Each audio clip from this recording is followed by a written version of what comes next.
बोलो जयकारा बोल मेरे श्री गुरु महाराज की जय। श्री नंगली निवासी भगवान की जय। श्री परमहंस दयाल जी महाराज की जय। श्री नंगल विहालन भगवान की जय। श्री परम गुरु भगवान की जय।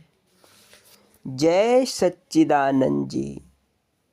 श्री सच्चिदानंद प्रकाश अर्थात श्री अद्वैतानंद साहित्य प्रथम पुष्प जीवन चरित्र। इस पाठ को प्रारंभ करने के पूर्व यह दास श्री परमहंस दयाल जी महाराज के चरण कमलों में दंडवत प्रणाम करता है। बोलो जयकारा बोल मेरे श्री गुरु महाराज की जय। मंगलाचरण।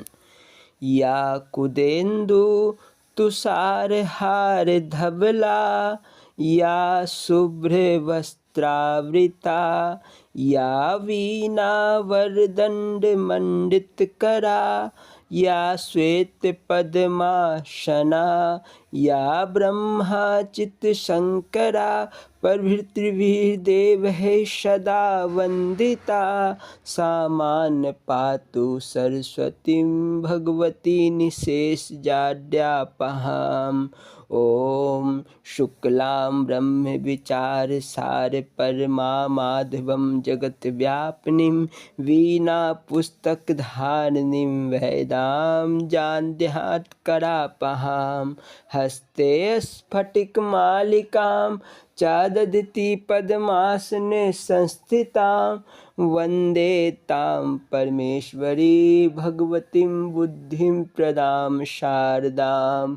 हरि ओम। वंदे देवोमापतिं श्री सद्गुरुदेव, वंदे जगत्कारणं, वंदे पन्नगभूषणं मृगधरं, वंदे पशुपतिं, वंदे सूर्यशशाङ्कवह्निनयनं, वंदे मुकुन्दप्रियं, वंदे भक्तजनाश्रयं च, वंदे शिवशङ्करं कर्पूरगौरं करुणावतारं, संसारसारं भुजगन्धहारं, सदा वसन्तं हृदयारविन्दे भवानी सहितं नमामि। गुरु ब्रह्मा गुरु विष्णु गुरुदेवो महेश्वरा, गुरु साक्षात् परब्रह्म तस्मै श्री गुरुवे नमः। बोलो जयकारा बोल मेरे श्री गुरु महाराज की जय।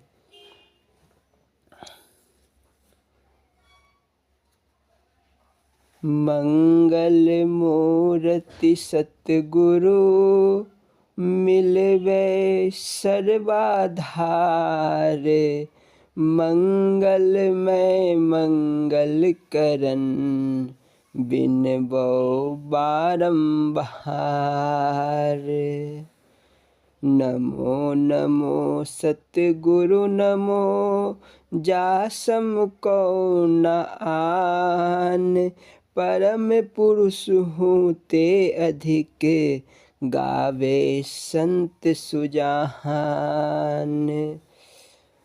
गुरु ब्रह्मा गुरु विष्णु गुरुदेवो महेश्वरा, गुरु साक्षात् परब्रह्म तस्मै श्री गुरुवे नमः। बोलो जयकारा बोल मेरे श्री गुरु महाराज की जय। भजन। शरण में आए हैं हम तुम्हारी, दया करो हे दयालु भगवन, संभालो बिगड़ी दशा हमारी, दया करो हे दयालु भगवन। ना हम में बल है ना हम में शक्ति बुद्धि, ना हम में साहस ना हम में शक्ति, तुम्हारे दर के हैं हम भिखारी, दया करो हे दयालु भगवन। जो तुम हो स्वामी तो हम है सेवक, जो तुम पिता हो तो हम हैं बालक, जो हो ठाकुर तो हम पुजारी। दया करो हे दयालु भगवन, सुना है हम अंश है तुम्हारे। तुम ही हो सच्चे पिता हमारे। यह सच है तो फिर क्यों सुधि बिसारी। दया करो हे दयालु भगवन, जो हम भले हैं तो है तुम्हारे। बुरे भी हैं तो भी है तुम्हारे। तुम्हारे होकर भी है दुखारे। दया करो हे दयालु भगवन, ना होगी जब तक दया की दृष्टि। ना होगी जब तक कृपा की वृष्टि। नहीं कहाओगे न्यायकारी। दया करो हे दयालु भगवन। बोलो जयकारा बोल मेरे श्री गुरु महाराज की जय। श्री सच्चिदानंद प्रकाश अर्थात श्री अद्वैतानंद साहित्य प्रथम पुष्प जीवन चरित्र। बोलो जयकारा बोल मेरे श्री गुरु महाराज की जय। सुखलाल ने 70वें साल में शादी की। एक रोज एक अजीज जिनकी पत्नी का देहांत हो गया था, दर्शनों को हाजिर हुए। उनका ख्याल दूसरी शादी ना करने का था। श्री महाराज जी ने 2-3 रोज तक तो उनसे संवेदना भी ना की। जब कई रोज गुजर गए तो फरमाया कि एक साहब सुखलाल बहादुर रईस राजपुताना की 70 साल की उम्र थी। अब उनकी पत्नी का इंतकाल हुआ। लालजीत व प्रकाश 2 लड़के जवान बल्कि अंधेर उम्र के मौजूद थे और उनकी बहुएं भी थी। रईस साहब ने पत्नी की मृत्यु के पश्चात मकान से बाहर एक बैठक में रहना शुरू कर दिया था और लड़के या बहुएं खाना वगैरह वहाँ पहुँचा देती थी। थोड़ा समय नहीं गुजरा था कि एक दिन खूब बारिश हुई और रात तक ना कोई खाना ले गया और ना कुल जायदाद के 3 हिस्से बराबर किए गए। 2 हिस्से बराबर उन दोनों लड़कों को देकर एक हिस्सा अपने पास रखा और कुछ रुपया देकर अपनी शादी कर ली। जब लड़कों को यह मालूम हुआ कि तो वे बहुत परिवादी हुए कि आपकी उम्र शादी की ना थी और गांव के आदमियों को भी जमा करके उनके पास गए और कहा कि आपने इस काम में हमसे पूछा भी नहीं। तो रईस ने जवाब दिया, क्या तुम मेरे बुजुर्ग थे जो मैं अपनी शादी की बात तुमसे पूछता? अन्य तुम्हारी शिकायत बिल्कुल अनुचित है। और उस रोज का घटना याद दिलाया कि तुम या तुम्हारी औरतें किसी ने हमारी फिक्र ना करी। हम रात भर भूखे रहें, तुमको हमारी याद भी ना रही, इसलिए शादी कर ली थी। दर्दे शरीक आदमी को दर्द होता है, अब खाना तो वक्त से मिलेगा। शादी के पश्चात उनके 2 लड़के पैदा हुए। फिर उन प्रियों की तरफ संबोधित होकर फरमाया कि तुमको मेरे पास आए कई रोज हो गए, मगर मैंने अभी तक तुमसे शोक संवेदना भी ना की। इसकी वजह यह है कि जिन घटनाओं की याद रंज व हसरत पैदा करती है उनको याद दिलाना व्यर्थ है, उनका जिक्र तक नहीं करना चाहिए। अब तुम यह बताओ कि तुम्हारी सादत की बाबत क्या राय है। उसने अर्ज किया, जैसा आज्ञा होगा उसका पालन करूँगा। अगर मेरा ख्याल मालूम करना है तो मेरी ख्वाहिश शादी करने की नहीं है। आपने फरमाया कि अगर हमारे कहने पर दारोमदार है तो हम कहते हैं कि शादी करो और जल्दी करो। शादी करना ज़रूरी है। फिर आपने दरियाफ्त फरमाया कि अगर कोई वजह ख़ास हो तो बयान करो। अगर तुम्हारी वजह उचित हुई तो मैं तुमको इख्तियार दे दूँगा कि चाहे शादी करना या ना करना। उसने अर्ज किया, अब वजह क्या बयान करूं? जब आपने फरमा दिया कि शादी ज़रूरी है तो ज़रूरी के सामने कौन सी वजह हो सकती है। आपने फरमाया तो बस याद बाद में अगर साथ ठीक ना मिले तो तुमको इख्तियार है कि तुम अलग इख्तियार कर सकते हो। बोलो जयकारा बोल मेरे श्री गुरु महाराज की जय। मन के मरने की पहचान। एक रोज प्रसंगवश एक साहब ने कहा कि जिस वक्त इंसान के दिल में बुरे ख्याल पैदा ना हो तो समझना चाहिए कि उसका मन मर गया। दूसरे साहब ने कहा कि यह दुरुस्त नहीं। जिस वक्त इंसान से बुरे कर्म होते हो तो जानना चाहिए कि उसका मन मर गया। जब बात निर्णय नहीं ना हुई तो श्री महाराज जी से पूछा गया। आपने फरमाया कि जिस वक्त बुरे भले दोनों तरह के ख्यालात बंद हो जाए उस वक्त समझना चाहिए कि मन मर गया, क्योंकि एक लोहे की बेड़ी है तो दूसरी सोने की बेड़ी है, लेकिन है दोनों बंधन के कारण। एक साहब ने कहा कि महाराज, ऐसे आदमी आजकल तो हो ही नहीं सकते और ना देखने में आते हैं। आपने फरमाया कि होते क्यों नहीं। बंगाल में श्री राम कृष्ण परमहंस जी थे और एक महात्मा को तो हमने भी देखा है। एक पंडित साहब उनसे अक्सर मिलने जाया करते थे, लेकिन उस महात्मा को अपने तन बदन का होश ना था। जहाँ चाहा मल त्याग कर दिया, जहाँ चाहा पड़े रहे।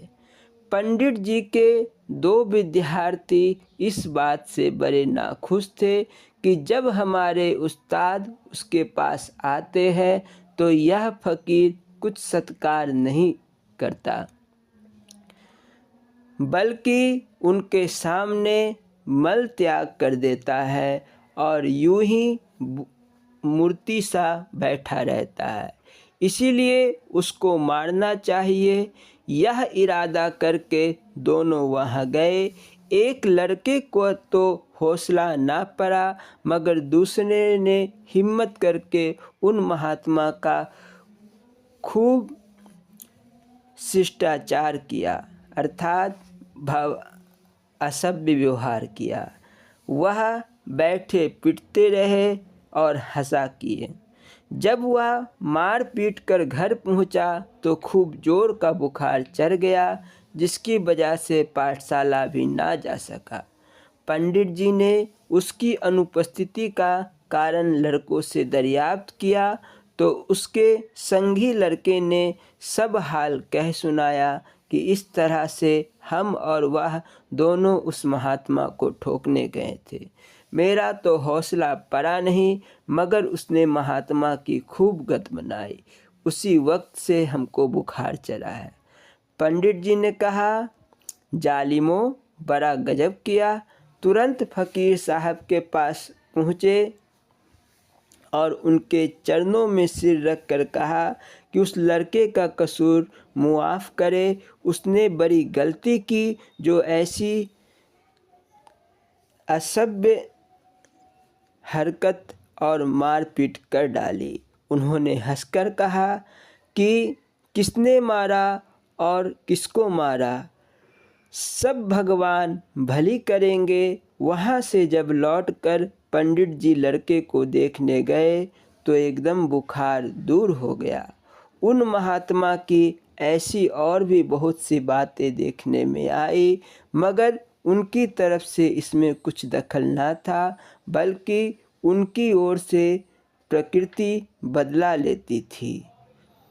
बोलो जयकारा बोल मेरे श्री गुरु महाराज की जय। श्री श्री गुरु महाराज जी एवं श्री स्वरूप दर्शन पाठ सत्संग उपदेश क्रोध का फल। श्री श्री गुरु महाराज जी लीला संस्मरण साभार श्री अद्वैत स्वरूप विवेक दयाल प्रकाश। इस पाठ को प्रारंभ करने के पूर्व यह दास श्री नंगली निवासी भगवान के चरण कमलों में दंडवत प्रणाम करता है। बोलो जयकारा बोल मेरे श्री गुरु महाराज की जय। भजन।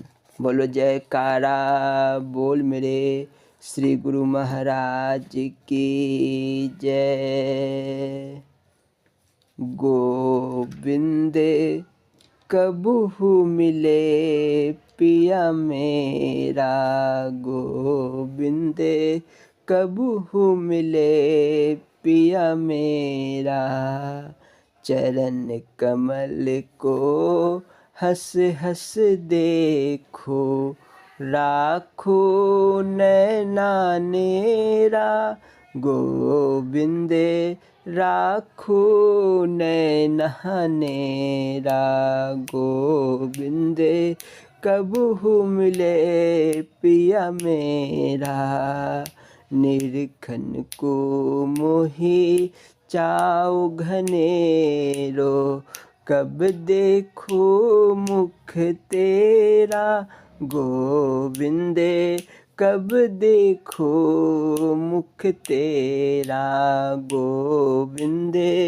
कबहु मिले पिया मेरा, व्याकुल प्राण धरे नहीं धीरज, मिलहु तू प्रीत सवेरा, गोविंद मिलहु तू मीत सवेरा, गोविंद कबहु मिले पिया मेरा, मीरा के प्रभु गिरधर नागर, ताप तपन बहु तेरा, गोविंद ताप तपन बहु तेरा, गोविंद कबहु मिले पिया मेरा। बोलो जयकारा बोल मेरे श्री गुरु महाराज की जय। श्री स्वरूप लीला संस्मरण श्री श्री गुरु महाराज जी साभार श्री अद्वैत स्वरूप विवेक दयाल प्रकाश। बोलो जयकारा बोल मेरे श्री गुरु महाराज की जय। नटखट लीला। जब आपके शरीर की अवस्था 5 वर्ष की थी तो एक दिन आपकी बहन भावाजी जो नेत्रहीन थी आपको ममता बस बड़े प्यार से बोली, बेली आज तू मेरे साथ सो जा। आप बोले नहीं नहीं मैं तो नहीं सोऊंगा आपके पास। बहन भावाजी ने पुनः पुचकारते हुए कहा, सो जाना मेरे साथ, बड़ा अच्छा भैया है मेरा। आपने इनकार करते हुए कहा, नहीं, मैं तो माता जी के साथ ही सोऊंगा। बहन भावा ने स्नेहवश लाड़ में आकर आपका हाथ पकड़कर जबरदस्ती आपको अपने साथ लिटा लिया और धीरे धीरे थपथपा कर सुलाने लगी। आप भला कहाँ सोने वाले थे?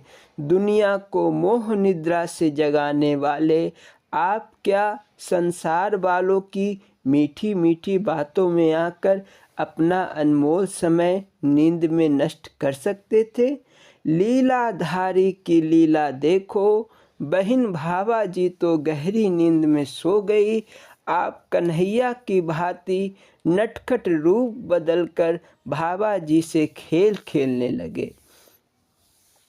थोड़ी देर के पश्चात भावा जी को ऐसा प्रतीत हुआ कि कोई लंबा मोटा अजगर उनके साथ पड़ा है। अर्ध चेतन अवस्था में ही उन्हें लगा कि यह उनके नन्हे मुन्ने भाई का शरीर नहीं है, इसलिए डर के मारे उन्होंने उस अजगर को जोर से धक्का मारकर पलंग से नीचे गिरा दिया। लेकिन ज़मीन पर गिरने वाले तो आप ही थे। आप जोर जोर से रोने लगे। भावा जी को अपनी भूल का एहसास हुआ तो उन्होंने आपको दुलार पुचकार कर दोबारा अपने साथ सुला लिया। थोड़ी देर के पश्चात भावा जी को फिर ऐसा प्रतीत हुआ कि मेरे साथ भयानक अजगर लेटा है। उन्होंने जोर से धक्का मारकर आपको पलंग से नीचे गिरा दिया। जब आप रोने चिल्लाने लगे तो बहन भावा जी ने हार कर कह दिया, बेली जा माता जी के साथ ही सो जा। दोबारा भावा जी ने कभी आपको अपने साथ सुलाने का हठ नहीं किया। आप अपनी ही मौज के मालिक थे। बाल्यकाल में ही आपके मुख से निकली बात को अगर परिवार के सदस्य विनम्रता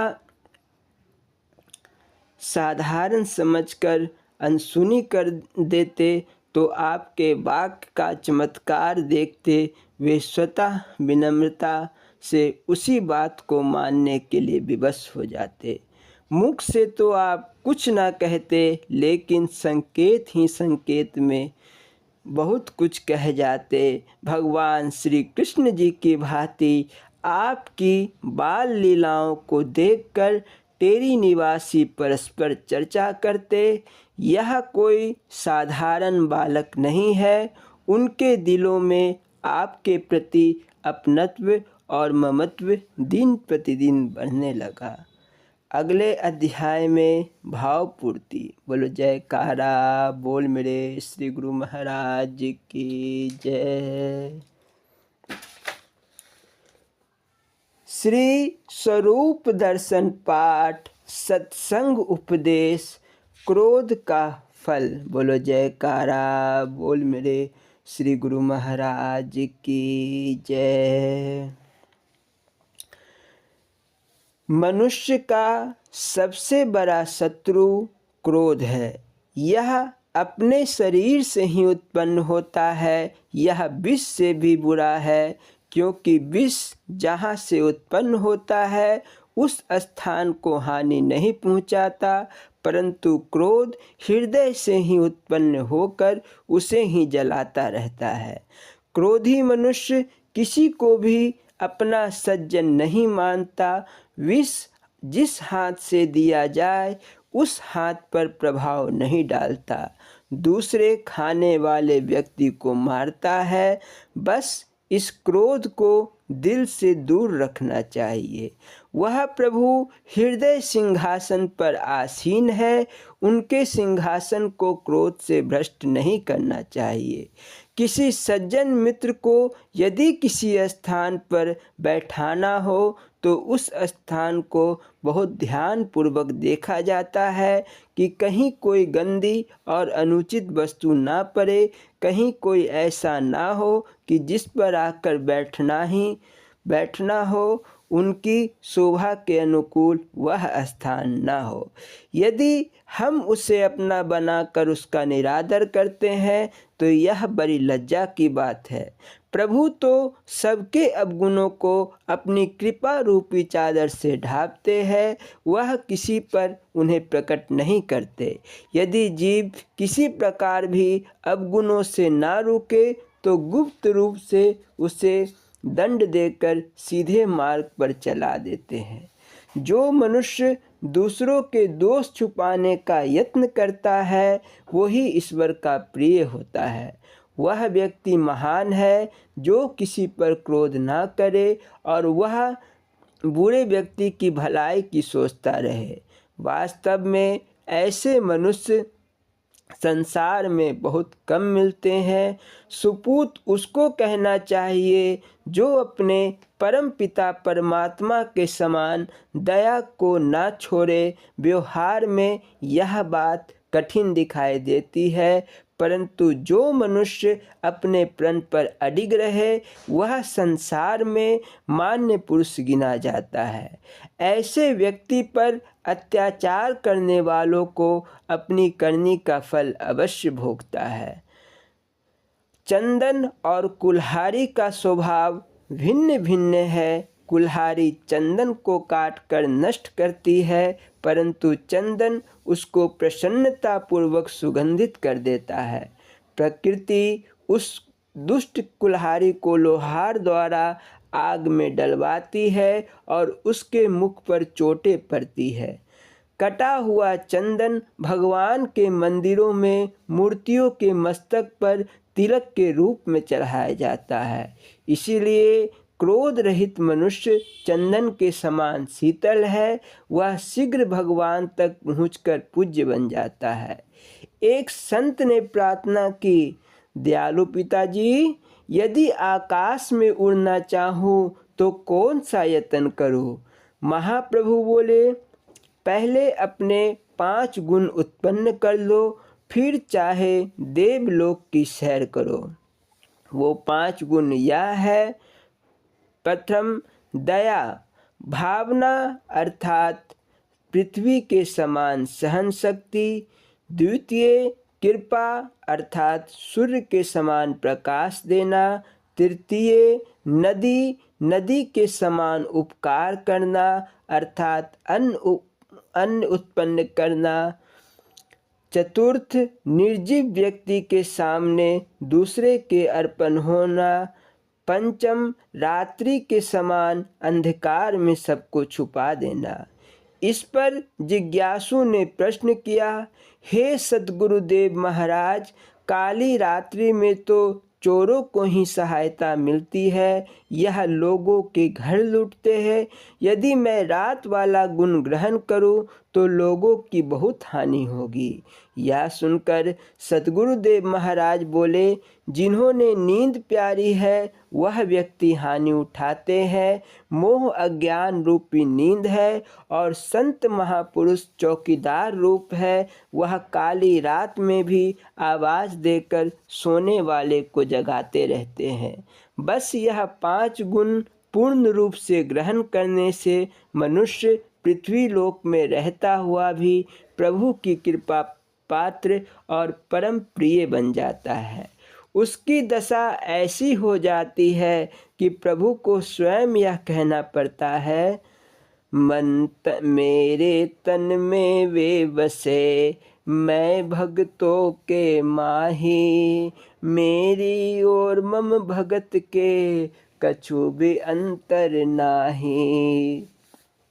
अर्थात मेरे भक्त और उपासक मुझ में निवास करते हैं, मैं उनके हृदय में विराजमान हूँ। मुझ में और उनमें कोई भिन्न भेद नहीं, क्योंकि वह मेरे दया रूपी लोक में प्रविष्ट होकर प्रत्येक प्राणी पर दया करते हैं।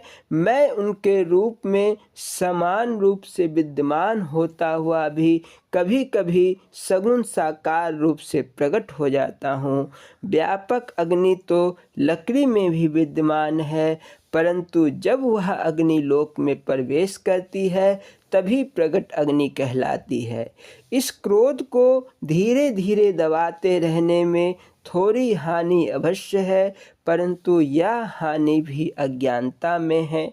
और वस्तुएं तो सब बिखर कर बन सकती है, परंतु टूटा हुआ हृदय अर्थात दिल कभी नहीं जुड़ता। क्रोधी मनुष्य धीरे धीरे हर एक व्यक्ति की दृष्टि से गिर जाता है। यदि हम हर जीव पर से दया दृष्टि रखना आरंभ कर देंगे तो हमारा सब कोई अपना बन जाएगा। फिर आनंद से जीवन व्यतीत होगा। फिर क्षण भंगुर नाशवान जीवन पर क्या मान करे और किस पर क्रोध करे। जिस समय क्रोध आए तो किसी प्रकार उस समय टाल दे, इससे क्रोध का वेग कम हो जाएगा। तब दिल से यह आवाज़ आ जाएगी, यह कार्य तो ऐसे ही होना था, व्यर्थ अपने नाम को क्यों कलंकित करूं।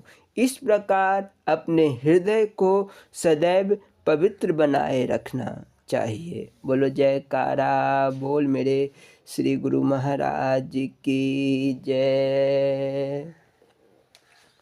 स्वामी हीरानंदपुरी जी महाराज जी की लीला संस्मरण एवं अमृत प्रवचन। बोलो जयकारा बोल मेरे श्री गुरु महाराज जी की जय। इस लीला संस्मरण और अमृत प्रवचन को प्रारंभ करने के पूर्व यह दास स्वामी हीरानंदपुरी जी महाराज जी के चरण कमलों में दंडवत प्रणाम करता है। बोलो जयकारा बोल मेरे श्री गुरु महाराज की जय। भजन। अगर प्रीतम को पाना है तो मन मंदिर सजा पहले, प्रभु खुद चल के आएगा, खुद ही अपनी ही मिटा पहले। अगर प्रीतम को पाना है तो मन मंदिर जा पहले, बहुत सिजदे किए तूने, बहुत की बंदगी तूने, मगर बंदो मालिक के किया नफरत सता तूने। तू अपने आप को प्यारे नेक बंदा बना पहले। धन्य और भिलनी की न कोई आत थी ऊंची, मगर प्रभु प्रेम पाने की लगन उनमें रही सच्ची। अगर उसको बुलाना है लगन सच्ची लगा पहले, विषय की वासनाओं में समूची जिंदगी खोई। कमी तेरे बुलाने में नहीं, प्रभु में कमी कोई।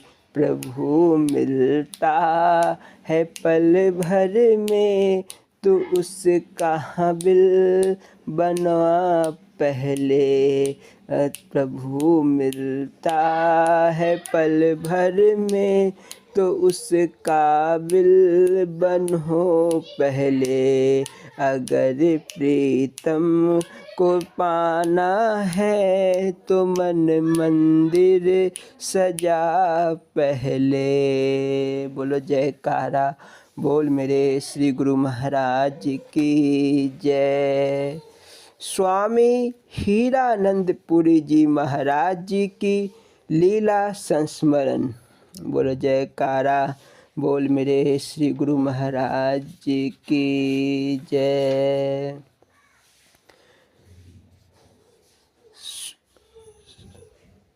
आदरणीय माया बहन जी अर्थात संत बाई गुरु सेवानंद पुरी जी महाराज ने समय समय पर जो मूल्यवान संस्मरण सुनाए उनका सार संक्षेप अपने पाठकों के ज्ञान वर्धन के लिए प्रस्तुत कर देना चाहता हूँ। ये सारे संस्मरण कई खेमों में बहन जी पंचकूला आश्रम के अपने कक्ष में बैठकर प्रेम पूर्वक मुझे सुनाए थे। बोलो जयकारा बोल मेरे श्री गुरु महाराज की जय। स्वप्न में दी गई आज्ञा। मैं उस समय पंजाब के अपने गांव पालकवा में रह रही थी। गुरु महाराज से मिले हुए एक अरसा हो गया था। स्वभावतः उनके दर्शनों की अदम्य प्यास मन को झुलसाने लगी। इसी क्रम में एक रात महाराज जी ने मुझे स्वप्न में आदेश दिया, दर्शन करना हो तो नंगल आ जाओ। मैं दूसरे दिन सुबह ही तैयारी करके आश्रम के रास्ते चल पड़ी। रास्ते में जो कोई भी मिलता उससे पूछने से मन आशंकित हो जाता, कहीं वह यह न कह दे कि गुरु महाराज अभी आश्रम में नहीं है। जब छन्निया पार करके आगे बढ़ी तो मुकेरिया निवासी भक्त करोड़ी मल जी सामने से आते हुए नजर आए। जय सच्चिदानंद होने के पश्चात वे बोल ही पड़े, अभी गुरु महाराज नंगल में नहीं है। इतना सुनते ही जैसे मेरे दिल पर एक गहरी ठेस लग गई। मन इतना उदास हो गया कि आगे का रास्ता तय करना कठिन हो गया। मन में ख्याल आया, महाराज जी ने दर्शन देने के लिए बुलाया तो बाहर क्यों चले गए। किसी तरह आश्रम में पहुंची। वहां लंगर की इंचार्ज माता आनंदपुरी जी ने बताया, हमें इस समय यह भी पता नहीं कि महाराज अभी कहाँ और किस गांव में सत्संग कर रहे हैं। मैं आश्रम से अनमने भाव से चलकर अपने ननिहाल आसपुर आ गई। लोहड़ी का त्योहार आने वाला था। मैं लोहड़ी तक ननिहाल में ही रह गई। इस बीच भी श्री महाराज जी के प्रोग्राम का कोई पता नहीं चल पाया। फिर मैं ननिहाल छोड़कर एक दूसरे गांव में आ गई जहां सत्संग का कार्यक्रम था। वहीं कीर्तन करने बैठे किसी भक्त की ये पंक्तियां मेरे कानों से टकराई। एक तार प्रेम वाले ऐसी पता, किसी गुरुमुख प्यारे नो, ऐ बिन खम्बे बिन तारो, मिल दी जा उस प्यारे नो। ऐसा लगा भजन की ये कड़ियाँ जैसे मेरे लिए ही सुनाई जा रही हो। सुनकर ऐसा प्रतीत हुआ जैसे गुरु महाराज जी के दर्शन नहीं होने में कहीं ना कहीं मेरी ही अपनी कमी है। गुरु महाराज तो दर्शन देने के लिए बुलाया ही था। अब अगर वे नहीं मिल रहे हैं तो मेरी कमियां के कारण, किंतु पता नहीं कैसे मन के कोने से आवाज आई, अब महाराज जी दर्शन दे देंगे। सत्संग के पश्चात रात के समय माता आनंदपुरी जी ने महात्मा चेतनपुरी जी को भेजकर मुझे संदेश दिया, महाराज जी ने नंगल में ही लोहड़ी मनाई है, माया को दर्शन करना है तो नडाला गांव आ जाए। फिर उसी रात महाराज जी ने दोबारे स्वप्न में आदेश दिया, तू नडाले ना आना, वहाँ तुझे दर्शन नहीं होंगे। मैं सीधे नंगल आश्रम की ओर चल पड़ी। वहाँ महात्मा जी से बोली, मैं कभी नडाला नहीं गई हूँ, कृपया मार्गदर्शन कराएं। महात्मा जी ने नडाले जाने का रास्ता बता दिया। मैं उनके निर्देश के अनुसार अपने नाना जी के साथ नडाला पहुँच गई, जिसके घर महाराज जी का प्रोग्राम था, उसका नाम था माया देवी। रास्ते में किसी ने बताया उनके घर एक संत आए थे, रात में रहकर अब यहाँ से चले गए हैं। मन फिर उदास हो गया। रात में जो स्वप्न आया था उसकी सच्चाई सामने आ गई। मैं किसी तरह माया देवी के घर पहुंची और वहीं महाराज जी का ठौर ठिकाना पूछा। मुझे सूचना दी गई कि महाराज जी इस समय ब्रह्मोवाल में सत्संग करने गए हैं। फिर मैं वहाँ से ब्रह्मोवाल चल पड़ी। वहाँ सचमुच महाराज जी विराजमान थे। दर्शन करके उनके श्री चरणों का स्पर्श किया। देखा एक चरण में बैंडेज बंधी हुई थी। मैंने पूछा, महाराज जी यह पट्टी क्यों बंधी हुई है? महाराज जी मुस्कुराकर बोले, एक प्रेमी आया था, काट कर चला गया। बाद में पता चला कि उस रात एक जहरीले सांप ने महाराज जी को डस लिया था। यह पट्टी उसी घाव पर बांधी गई है। पता नहीं इन महापुरुषों के साथ ऐसे जीवों की शत्रुता का क्या मतलब निकाला जाए। मैंने समय निकालकर महाराज जी से पूछा, आपने तो मुझे नंगल में दर्शन देने के लिए बुलाया था, फिर मिले नहीं, यह कैसे हो गया? महाराज जी बोले, तूने आकर जहाँ दर्शन किया वह सब नंगल ही है। दर्शन करने थे सो हो गए। बोलो जयकारा बोल मेरे श्री गुरु महाराज जी की जय। स्वामी हीरानंद पुरी जी महाराज जी के अमृत प्रवचन साधन का चौथा भाग। बोलो जयकारा बोल मेरे श्री गुरु महाराज की जय। संध्या का समय है। आरती संपन्न हो चुकी है। सभी भक्तजन श्री गुरु महाराज जी के सम्मुख शांत भाव से बैठे हैं। श्री गुरु महाराज जी से कोई भक्त बात कर रहा है। श्री गुरु महाराज जी धीरे धीरे मुस्कुराते हैं और उसे कुछ साधन समझा रहे हैं। भक्त कुछ चिंतित और परेशान है। श्री प्रभु उसे संतावना देते हैं और बैठने का संकेत करते हैं। श्री प्रभु के मुख से निकला, बोलना जी, हरिओम हरिओम हरिओम। नानक दुखिया सब संसार, परंतु यह विचार नहीं करते कि संसार को दुख रूप किसने बना रखा है। क्या ऐसे माता पिता ने, भाई बंधुओं ने, देवी देवताओं ने किया है? आखिर किस वस्तु ने दुखी कर रखा है? तो कहना पड़ेगा कि ईश्वर की वस्तुओं पर जबरन अधिकार जमाकर दूसरे की अमानत को अपना कहकर तथा ईश्वर चिंतन से बेमुख होकर ही दुखी हो रहे हो और कष्ट पा रहे हैं। गुरु नानक देव ने आगे कहा है, सो सुखिया जो नाम आधार। जिसे ईश्वर का चिंतन है, जिसका आधार ईश्वर नाम है, बस वही सुखी है। जो यह समझता है कि संसार के सब पदार्थ अथवा पुत्र पौत्र धन मकान आदि मेरा दिल बहलाने के लिए खिलौने हैं, मुझे इन खिलौनों में नहीं भरमाना चाहिए, ऐसे विचार वाला जीव ही इस संसार में सर्वदा सुखी रहता है। केवल उसी के लिए यह संसार सुख रूप है, शेष सब दुख और कष्ट पाते हैं। भाइयों, जिन खिलौनों से दुख निवृत्ति की इच्छा कर रहे हो वह इच्छा पूरी नहीं होगी। इन खिलौनों को अपना समझकर जितना इनसे मोह बढ़ाओगे उतना ही अधिक दुख पाओगे। इसीलिए इनके मोह में अपने आप को ना उलझाओ। इनके मोह से मुक्त होने का एकमात्र उपाय है ईश्वर चिंतन।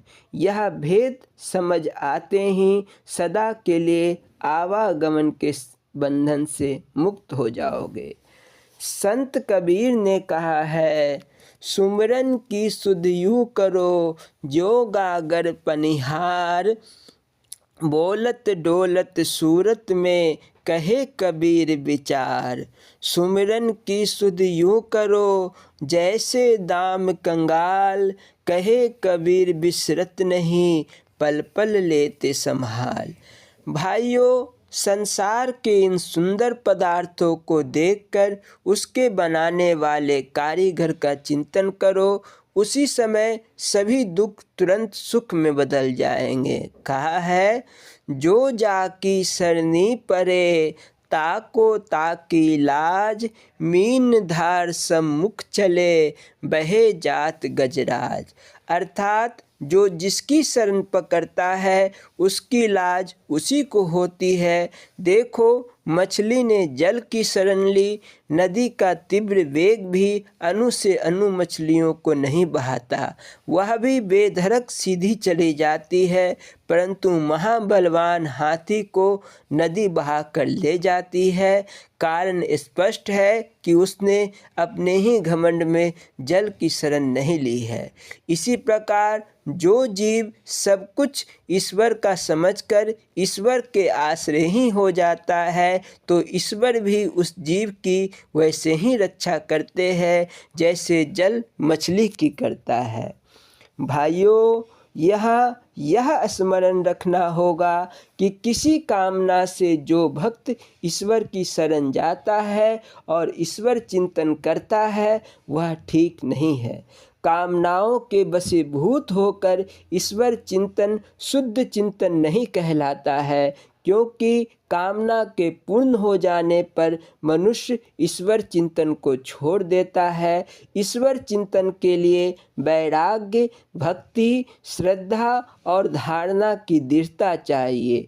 कामना रखकर ईश्वर चिंतन करने वाले व्यक्ति की भक्ति, वैराग, श्रद्धा आदि की भावना दृढ़ नहीं होती। इसीलिए ईश्वर शरण में जाने से पूर्व ही सब कामनाओं का त्याग कर देना चाहिए। शरणागत की लाज प्रभु की लाज होती है। शरणागत को तो ईश्वर से यह भी निवेदन नहीं करना पड़ता कि ईश्वर उसकी चिंता करे। ईश्वर तो स्वतः ही सर्व प्रकार से शरणागत की चिंता करते हैं। शरण ले लेने वाले को प्रभु सब कुछ स्वयं यथा अवसर और यथा समय स्वयं देते हैं। तो केवल एक वस्तु की कामना रखकर ईश्वर चिंतन करना कितनी बड़ी मूर्खता है। यह भी याद रखो कि जिस वस्तु की आप कामना कर रहे हो वह आगे चलकर आपके दुख और कष्ट का कारण भी बन सकता है, परंतु ईश्वर स्वयं ही जो देता है उससे कभी हानि, कष्ट या दुख नहीं होता। शरणागति की स्थिति तो एक बालक के समान है। जिस प्रकार बालक माता पिता की शरण में होने पर उसकी चिंता माता पिता को होती है, उसी प्रकार ईश्वर को भी शरणागत की चिंता होती है। संतों का कहना है, यह तन विष की वैलरी, गुरु अमृत की खान, शीश दियो जो गुरु मिले तो भी सस्ता जान। गुरु और ईश्वर को संतों ने एक ही माना है। इसीलिए संतों ने कहा है, यदि शीश देने से भी गुरु अर्थात ईश्वर मिल जाए तो भी सस्ता ही जानो। सच्चा और शुद्ध ईश्वर चिंतन तो निष्काम पुरुष ही कर सकता है। कामना रखकर चिंतन करने वाला कभी चिंतन कर ही नहीं सकता, वह तो बेमुख ही कहलाएगा। ईश्वर के लिए कृष्ण ने कहा है, सर्वेंद्रिया गुणाभासम सर्वेंद्रिया विवर्जितम। वह ईश्वर तो सर्व इंद्रियों सहित है और सर्व इंद्रियों से रहित है, अर्थात वह एक साथ साक्षात और निराकार है। वेदों का कथन है, केवलो निर्गुणश्चा, अर्थात सर्वशक्तिमान प्रभु परमात्मा केवल निर्गुण है, दिव्य रूप तथा प्रकाश रूप है।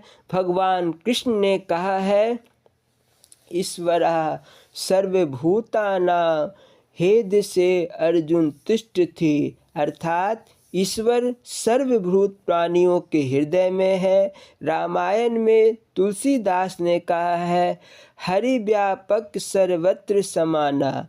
ईश्वर सब जगह व्यापक है, परंतु कस्तूरी कमंडल बसे मृग ढूंढे बन माही। भाइयों, यदि अवतारों, योगियों, संत महात्माओं और धर्मशास्त्रों का कहना सत्य है तो निश्चय कर लो कि ईश्वर हृदय में है।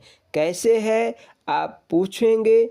उत्तर है, जैसे दूध में घी, तिलों में तेल, मेहंदी में रंग तथा फूलों में सुगंधी रहती है, वैसे ही ईश्वर हृदय में विराजमान है।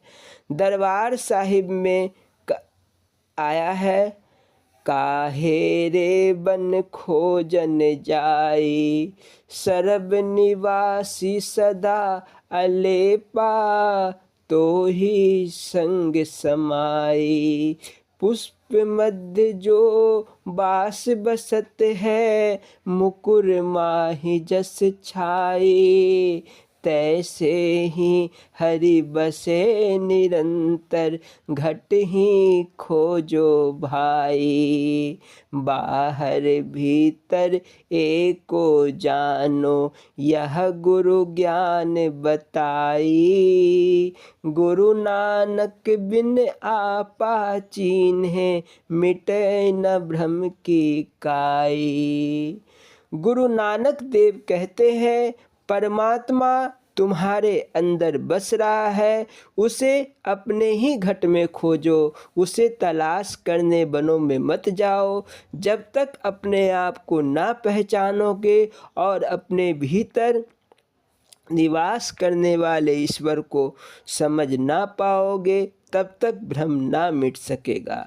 कबीर ने कहा है, बस तू कहीं ढूंढे कहीं, किस विधि आभे हाथ, कहे कबीर तब पाइए, जब भेदी लीजिए साथ।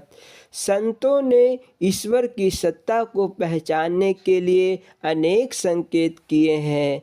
कहा है, मृगनावी से सुगंधी सूंघे, बस घास गंदी, दुनिया सभी है अंधी, समझे नहीं इशारा। जीवी दूध के मथन से मिलता है घी जतन से, तिमी ध्यान की लगन से, पर ब्रह्म ले निहारा। भगवान कृष्ण ने गीता में कहा है, सूत्रे मणि गना इवा, अर्थात ईश्वर मनुष्य के हृदय में उसी प्रकार निवास करता है जैसे मनके में धागा और धागा में मनके। कबीर ने कहा है, जिनके ओटे राम था पर्वत मेरे भाई, जब सतगुरु कृपा करी तब पाया घट माहे। ईश्वर तो एक तिनके की ओट में था, किंतु मेरे लिए तो वह तिनका पर्वत समान हो रहा था। मैं उसे जान ना सका। जब सच्चे गुरु ने कृपा की, उसका भेद बताया, तब अपने ही हृदय में मैंने उसे पा लिया। इसलिए भाइयों, ईश्वर तुम्हारे अंग संग में है, समीप से समीप है, वह हर समय मिल सकता है। कबीर ने कहा है, जल में कुंभ कुंभ में जल है, भीतर बाहर पानी। हम तो ईश्वर से ओतप्रोत है, वह हर समय प्रत्यक्ष दिखाई दे सकता है। हमें देखने का दर्शन बड़ा ही सुगम है, केवल श्रद्धा, विश्वास और उसको देखने की इच्छा होनी चाहिए। जब तक अर्जुन को इच्छा उत्पन्न नहीं हुई, तब तक उसने कृष्ण को समीप होते हुए भी उसे नहीं देखा, और जब हृदय से उसके दर्शन की इच्छा उत्पन्न हुई, तो हृदय नेत्र ज्ञान चक्षु खुलते ही परम पिता परमात्मा के विराट स्वरूप का दर्शन पा लिया। भाइयों, याद रखो कि उस विराट स्वरूप के दर्शन करने के लिए कृष्ण ने अर्जुन को दिव्य दृष्टि दी। यह दिव्य दृष्टि किसी सिद्ध गुरु से ही मिल सकती है। इसीलिए सच्ची श्रद्धा, सच्चा विश्वास रखकर हृदय से ईश्वर दर्शन की इच्छा उत्पन्न करो, ईश्वर चिंतन करो, उसका साक्षात होने में देर नहीं लगेगी।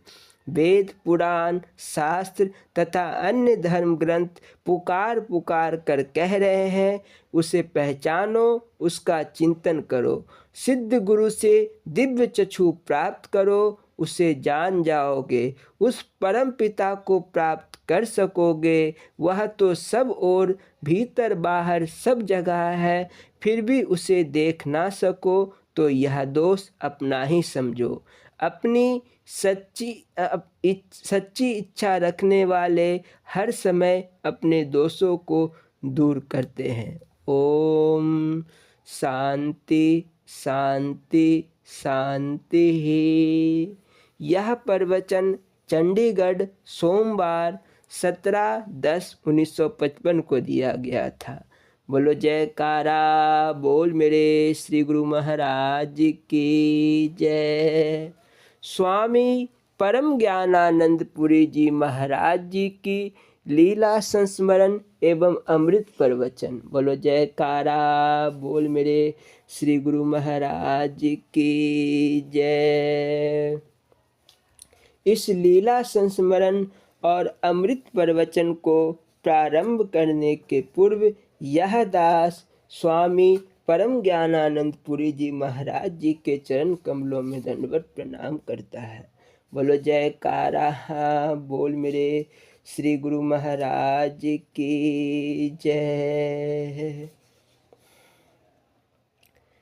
भजन।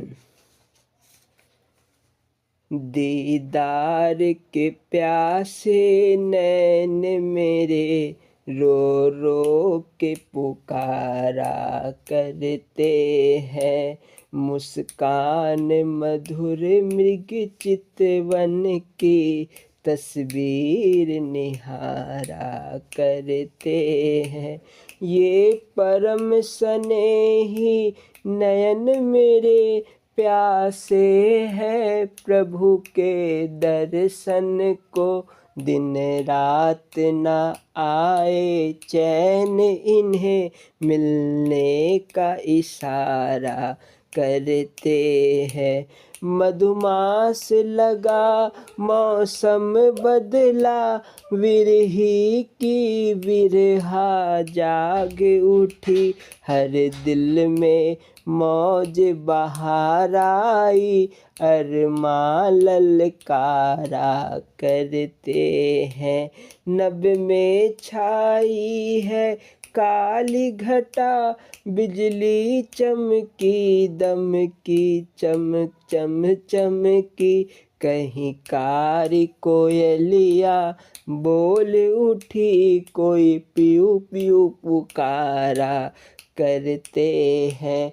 दीदार की मंजिल दूर न है, कम वक्त नसीबी है मेरी, गुरु गणपति सेवा भक्ति मिले, यह मांग दोबारा करते हैं। दर्शन के प्यासे अवधवासी, पलकों को बिछाए बैठे हैं, नर हरि चरणन की आस में हम दुनिया से किनारा करते हैं। दीदार के प्यासे नैन मेरे रो रो के पुकारा करते हैं। बोलो जयकारा बोल मेरे श्री गुरु महाराज की जय। स्वामी परम ज्ञानानंद पुरी जी महाराज जी की लीला संस्मरण एवं अमृत प्रवचन। इस पाठ को प्रारंभ करने के पूर्व यह दास स्वामी परम ज्ञानानंद पुरी जी महाराज जी के चरण कमलों में दंडवत प्रणाम करता है। बोलो जयकारा बोल मेरे श्री गुरु महाराज की जय। भक्त के बस में होते हैं भगवान। गोंडा जिला के रहुआ पिपरी ग्राम में एक परम भक्ता रहती थी। वह जाति से ब्राह्मण थी, पर उसके भक्ति भाव को देखकर महाराज जी उसे सदा भिलनी ही कहकर पुकारते थे। एक बार उसने महाराज जी को अपने यहाँ आमंत्रित किया। महाराज जी के लिए भाव विह्वल होकर भजन बनाती रही, क्षमा करिएगा, भोजन बनाती रही। इतनी भाव विभोर हो गई कि दाल में एक बार के बदले दो बार नमक पड़ गया। जब गुरु महाराज जी को भोग प्रस्तुत किया तो महाराज जी कुछ भोग लगाकर थाल को उसकी ओर बढ़ाते हुए बोले, मैंने तो खा लिए बेटी, अब तू भी प्रसाद पा। भिल्ली ने आर्त स्वर में कहा, नहीं भगवन, अभी तो आपने कुछ लिया ही नहीं, ले ले भगवन और ले ले। तब महाराज श्री ने कहा, अब तू चख ले, फिर मैं लूँगा, क्योंकि भगवान तो सबरी के जूठे बैर खाए थे ना, फिर मेरी तो तुम ही भिलनी होना। बहुत कहने पर जब उसने प्रसाद लिया तो काफ़ी नमक पड़ा जानकर चीख उठी। प्रभु के चरण कमलों को पकड़कर रोने लगी, नाथ बड़ी भूल हो गई, क्षमा करे, नमक काफ़ी पड़ गया है, मैं अभी दूसरा भोग बना रही हूँ। महाराज जी ने कहा, नहीं बेटी, अब ना बनाओ, मेरा पेट भर गया है। मैं तुम्हारे कमावेश नमक को नहीं खाता, मैं तो सिर्फ भाव का भूखा हूँ। भाव से करवा भी मधुर बन जाता है। बोलो जयकारा बोल मेरे श्री गुरु महाराज जी की जय। स्वामी परम ज्ञानानंद पुरी जी महाराज जी द्वारा दिए गए अमृत प्रवचन मलकपुर हाइडल कॉलोनी, सनातन मंदिर, गुरुदासपुर, पंजाब में दिनांक 16/12/1975 को दिए गए प्रवचन का शेष भाग। बोलो जयकारा बोल मेरे श्री गुरु महाराज की जय। कन्हाई गुरु गोविंद सिंह जी का शिष्य था। उसे मुसलमानों एवं हिंदुओं के बीच होने वाले युद्ध में घायलों को पानी पिलाने का काम दिया गया था। युद्ध में खेत आए मुसलमानों को भी वह पानी पिला देता था। वैसे सारे मुसलमान पानी पीकर जी उठते थे और उपचार के उपरांत पुनः लड़ने के लिए तैयार हो जाते। कन्हाई के इस व्यवहार की शिकायत महाराज जी तक गई। महाराज ने उसे बुलाकर पूछा, ऐसा क्यों करता है? दुश्मनों को पानी पिलाने से क्या मतलब? कन्हाई बोला, महाराज जी, हम ना तो हिंदू को पानी पिलाते हैं ना मुसलमान को, हम तो केवल आप हुजूर को पानी पिलाते हैं। हम में तो सब में आप ही दिखाई पड़ते हैं। महाराज समझ गए।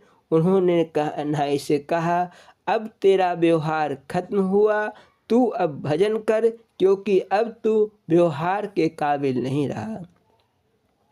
बताओ भला महाराज को क्या कन्हाई से कम ज्ञान था?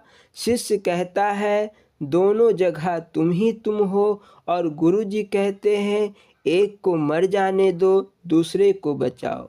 क्या गुरु जी से शिष्य ज़्यादा ज्ञानी है? नहीं, गुरु जी व्यवहारिक दृष्टि से ऐसा आदेश दे रहे थे। उनके उस हुक्म में भी पक्षपात नहीं था।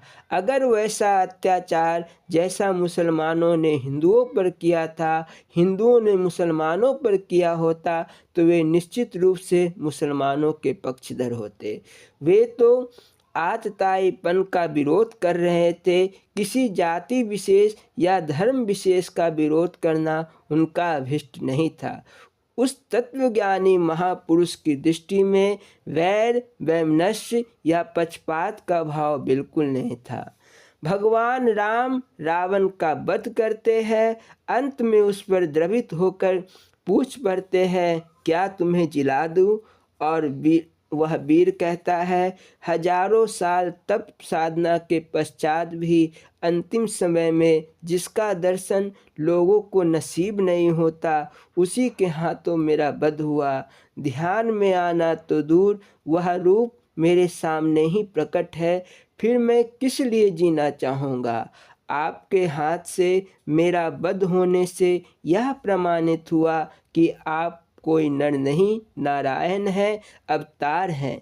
भगवान राम थोड़ा हंसे, कहा, तुमने अभिमान किया, फलता मारे गए, अब तो हारे ना। रावण ने कहा, ऐसा कदापि नहीं हुआ, हार मेरी नहीं आपकी हुई। मेरे रहते आप लंका में नहीं आ सके। मेरा स्वभाव तमोगुणी था, साधन के बल पर मैं अपना उद्धार तो नहीं कर सकता था, इसीलिए मैंने आपसे बैर मोल लिया। आपके द्वारा मारे जाने के कारण मेरे समस्त पाप नष्ट हो गए। अब आपके देखते देखते ही मैं आपके धाम चला जा रहा हूँ, इसीलिए जीत तो मेरी हुई, आपकी नहीं। हमारी आदत तो ऐसी है कि जहाँ हमारी अक्ल ना पहुँच पाए, उसे पूरा का पूरा झूठ मान लेते हैं। मेढक वाली बात है, कुएं का मेढक समझता है कि उसके कुएं से बड़ा जलाशय कोई और नहीं हो सकता। आज चीन के लोग भगवान को नहीं मानते, रूस के लोग नहीं मानते। हम कहते हैं चीन या रूस क्या, दुनिया की तमाम बादशाहियाँ भी नास्तिक हो जाए तब भी ईश्वर के अस्तित्व में रंच मात्र भी फर्क नहीं पड़ने का। कह रहा है आसमां, यह तो समा कुछ भी नहीं, पीस दूंगा एक चक्कर में जहां कुछ भी नहीं। अगर हमने इस मकान के बनाने वाले को कभी देखा नहीं तो क्या उसका अस्तित्व हो ही नहीं सकता। इस संसार की रचना भी किसी बड़े मकान की तरह ही तो है। इसका संचालन करने वाला जरूर कोई है और वही ईश्वर है। स्वामी राम ने तो यहाँ तक कह डाला कि दुनिया में जो कुछ दिखाई देता है वह सब भगवान है। रेत में मिली हुई चीनी को चुनने के लिए चींटी बनना पड़ेगा, हाथी की सूंड से वह अलग नहीं की जा सकेगी। ठीक इसी तरह हमारी वृत्तियाँ संसार में बिखरी हुई है और हमारी बुद्धि हाथी की सूंड जैसी भोथरी हो गई है। इसके लिए साधन अभ्यास करना होगा। ऐसा करते करते जब बुद्धि सूक्ष्म हो जाएगी तब ईश्वर तत्व पकड़ में आएगा। मैं तो ऐसा मानता हूँ कि तुम्हारा भगवान तुमसे अलग कभी होता ही नहीं। तुमसे जो अलग हुआ वह तुम्हारा भगवान ही नहीं है। जिसे तुम जानते हो वह तो तुमसे भिन्न है। उस अद्वैत को जानने के लिए क्या करना है? गुम कर दे अपने आप को, अपना पता लगे। अपने अहम को मिटा दो और तब जो शेष रहेगा वही अद्वैत है, अविचरणीय सत्ता है, वही सनातन सत्य है। अब यह अहम भाव आया है क्यों? क्योंकि सर्वव्यापक सत्ता इस शरीर में भी आई हुई है। यह मन, बुद्धि और शरीर के साथ तदाकार होकर वह इन्हें अपना मान बैठी है। हमने अंगीठी के ऊपर एक तवा रख दिया है, छूते ही तवे ने हाथ जला दिया। हम कहते हैं तवे ने जला दिया, परंतु दरअसल हाथ तो जलाती है आग। उसी तरह यह अहम आत्मा में था, जहाँ यह था वहीं चला जाएगा। फिर स्वर्ग नरक कैसा, मुक्ति और बंधन कैसा। एक महात्मा से किसी ने पूछा, आपने भगवान को देखा है? महात्मा ने कहा, हाँ देखा है, जैसे मैं तुम्हें प्रत्यक्ष देख रहा हूँ। प्रश्नकर्ता विवेकानंद ही थे जिनके दिमाग में उस समय तर्कों का जाल बिछा था। इतनी दृढ़ता के साथ कहने वाला उन्हें आज तक कोई मिला ही नहीं था। इसीलिए श्री रामकृष्ण परमहंस की इस दो टुक बात को सुनकर स्वामी विवेकानंद के मन पर गहरा प्रभाव पड़ा। एक महात्मा से किसी ने पूछा, आपने भगवान को देखा? वे कहने लगे, अरे दुनिया में कोई ऐसा भी है जिसने भगवान को नहीं देखा? हम स्वयं उसे किस तरह व्यक्त करेंगे? जब वेद भी नेति नेति कहकर चुप हो गए तो हम किस खेत की मूली है? श्री रामकृष्ण परमहंस जी ने कहा, सत्य को आज तक किसी ने जाना ही नहीं। जानना तो अलग, सत्य को कोई छू भी नहीं सका है। वह कैसा है, कितना है, कैसी उसकी महिमा है, इसे जुबान से कहा नहीं जा सकता। क्यों? जानत तुम ही हो जाई। जैसे नमक की पोटली समुद्र को था लेने चली और उसी में अपना अस्तित्व गवा बैठी, तो उस सत्य को, निराकार को, ओमकार को जानने वाला स्वयं उसी में विलीन हो जाता है। साधन मन को टिकाने के लिए होता है, हिलते हुए जल को स्थिर करने के लिए होते हैं। मन में संकल्प विकल्प की लहरें उठती रहती है, उन्हें किसी साधन से रोक दो, खट स्वरूप की अनुभूति हो जाएगी। महापुरुष किसी मजहब की निंदा नहीं करते। अगर निंदा करे तो उनकी महत्ता ही क्या रही। वे तो ऐसी जगह पर बैठे होते हैं जहां सारे रास्ते आकर मिलते हैं, इसीलिए वे सभी मार्गों के भक्तों को अपना ही मानते हैं। देखो, जो बनना चाहता है उसे पहले बिगड़ना होता है। अगर दरख्त ठाकुर जी की चौकी बनना चाहे तो पहले उसे काटना होगा, छिलना होगा, अपने स्थूल अस्तित्व को मिटा देना होगा, तभी वह ठाकुर जी की चौकी बन पाएगी। ईश्वर को कैसे देखे? जब हृदय शुद्ध हो जाएगा तो वह आप ही दिखने लगेगा। शंकराचार्य महाराज जी से पूछा गया कि ईश्वर कैसा होता है? उन्होंने मिट्टी का एक लोंदा लिया और उससे हाथी बना दिया। पूछा, यह क्या है? कहा, मिट्टी। फिर उन्होंने उसे मसल दिया। पूछा, यह क्या है? कहा, मिट्टी। पुनः उन्होंने उस कुत्ते की आकृति दे डाली और पूछा, यह क्या है? कहा, मिट्टी। एक बार पुनः उसे मसल दिया। यह क्या है? कहा, मिट्टी। अब महाराज ने बताया कि ब्रह्म ऐसा ही होता है। तत्वत समस्त विश्व एक रूप होता है, कोई कार्य अपने कारण से भिन्न नहीं होता। मिट्टी कारण है और आकृति उसका कार्य।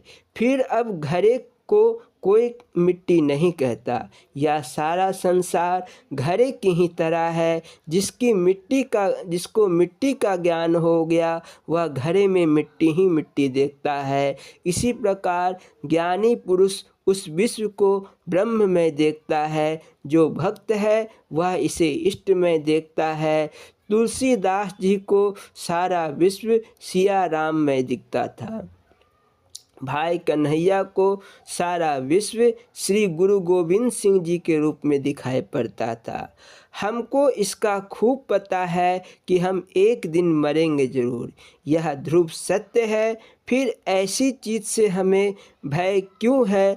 अगर हम किसी काम से बाहर जाए और काम ना करें तो घर आने में डर मालूम होता है। इस संसार में भी हम मालिक का कोई न कोई काम करने के लिए ही भेजे गए हैं। अब अगर काम नहीं करेंगे तो हमें डर तो होगा ही। यह डर इस बात का प्रमाण है कि हम जिस उद्देश्य के लिए दुनिया में आए उसे पूरा नहीं कर पाए। जिन्होंने अपना काम पूरा कर लिया उनका कहना है, जो मरने से जग डरे मेरे मन आनंद, मरने से ही पाइए पूरन परमानंद। जिन्होंने अपने जीवन का कार्य पूरा कर लिया उन्हें अपनी शादी से भी ज़्यादा आनंद मृत्यु को पाकर मिलता है। जब मंसूर का बाजू काटा गया तो उसने अपने दोनों हाथों को माथे पर रख लिया, कहा चेहरा लाल करना है और तभी प्रियतम से मिलना ठीक होगा। रक्तहीन होकर पीला पड़कर प्रियतम से मिलना उचित नहीं, मैं लाल होकर ही उनसे मिलूँगा। अब मंसूर को यदि मौत से किसी प्रकार का डर होता तो वह ऐसी बात बोलता ही नहीं। जिसने भगवान में अपने आप को विलय कर दिया है, उसके लिए ज़िंदगी और मौत में कोई भेद नहीं होता। आज हम लोगों का लक्ष्य क्या है? आज तो जीवन रक्षा ही हम लोगों का एकमात्र लक्ष्य बन गया है। जिसे संसार का वैभव जितना ज़्यादा प्राप्त है, वह अंदर से उतना ही बीमार है, और जिसे जितना कम है वह अंदर से उतना ही तगड़ा है। हम गरीबों की तंदुरुस्ती के लिए तरस रहे हैं और वे हमारे ईश्वर के लिए। अतः अगर हम पूर्ण शांति चाहते हैं तो पूर्णता प्राप्त करनी होगी। पूर्णता कहते किसे है? जब हृदय में कोई भी इच्छा ना रहे तो पूर्णता आ जाती है। जब तक दिल में कोई इच्छा है, हम अपूर्ण हैं। तुम लोग कहते हो सद्गुरु जीवों का उद्धार करते हैं, पर सद्गुरु कौन होते हैं?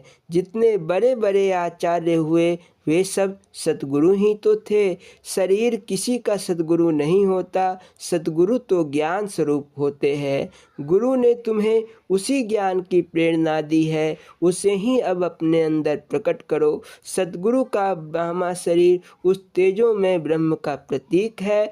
मंदिर में मूर्ति राम का प्रतीक है। वहाँ श्री राम जी, श्री कृष्ण जी और श्री शंकर जी तो नहीं बैठे हैं। इसी तरह बाहर से गुरु महाराज पर अनन्य श्रद्धा इसलिए प्रकट की जाती है कि उनके अंदर के सद्गुण प्रकट हो सके। कबीर दास ने सद्गुरु की महिमा गाई है। तुलसीदास ने भी लिखा है, श्री गुरु पदनक मणिगण ज्योति। पर दुनिया में किसी के नाखून वैसे देखने को मिले, यह सत्य तो हृदय में प्रकट होने पर दिखाई देता है। वह शब्द का विषय नहीं हो सकता। गुरु तत्व का वाणी विषय है ही नहीं। तुम्हारे जीवन का लक्ष्य शास्त्र के मुताबिक निर्धारित होना चाहिए। तुमने दीक्षा ली, गुरु का संबंध भगवान से है, इसलिए गुरु के शब्दों में तुम्हारी दृढ़ता होनी चाहिए। बातें तुम्हें सारी सुना दी गई, अब करना न करना तुम्हारी मर्जी। गुरु महाराज तुम्हें सद्बुद्धि दे, तुम्हारा व्यवहार पवित्र हो, तुम्हारा धर्म में अनुराग जगे। जय गुरु आशीर्वाद। बोलो जयकारा बोल मेरे श्री गुरु महाराज की जय। श्री नंगली निवासी भगवान की जय। श्री परमहंस दयाल जी महाराज की जय। श्री नंगल विहालन भगवान की जय। श्री परम गुरु भगवान की जय। जय सच्चिदानंद जी।